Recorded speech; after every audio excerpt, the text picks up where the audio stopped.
Hi, this is Kelly Wright at The Money Show, and joining me today, Mr. Omar Ayales of GoldCharts.net. GoldChartsRUs.net. I got to get that right. So, Omar, we've got a rampaging bull market in stocks. It's pretty clear. I mean, you look around here and you see the energy, you hear the volume. I haven't seen anything like this in a long time in terms of sentiment of the investors. So, my thought, though, is that what might be getting lost in the shuffle is the other areas, the other asset classes, particularly gold. Okay? So now, I've heard that gold is in a secular bull market, but this man has forgotten more about gold than we've all collectively known. So why don't you help our viewers out and let them know, when did the market start? Where are we at? Is it a good time to get in? Absolutely. Thank you, Kelly. Sure. And last year we've been hammering down this concept. Last year, gold broke above key resistance level from a technical perspective, 1365. For me, one of the most relevant macroeconomic events, of the year in 2019. This is opening the space for gold to rise higher, and there's a lot of things that are actually fueling or being supportive of this rise. We're seeing uncertainty develop, of course, in the more recent things and more obvious coronavirus.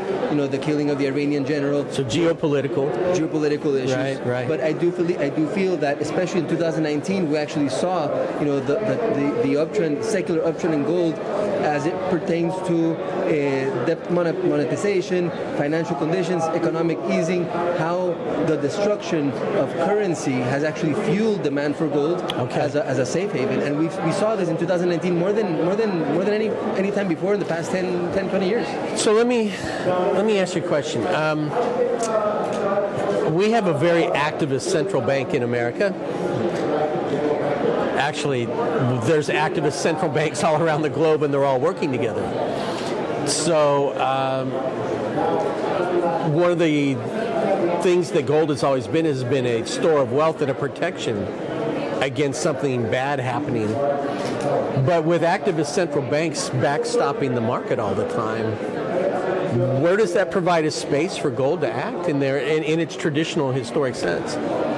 Well, first of all, central banks have been great buyers of gold, in the past few years. Okay, now that's good information. All right. So that has also been fueling demand, for gold.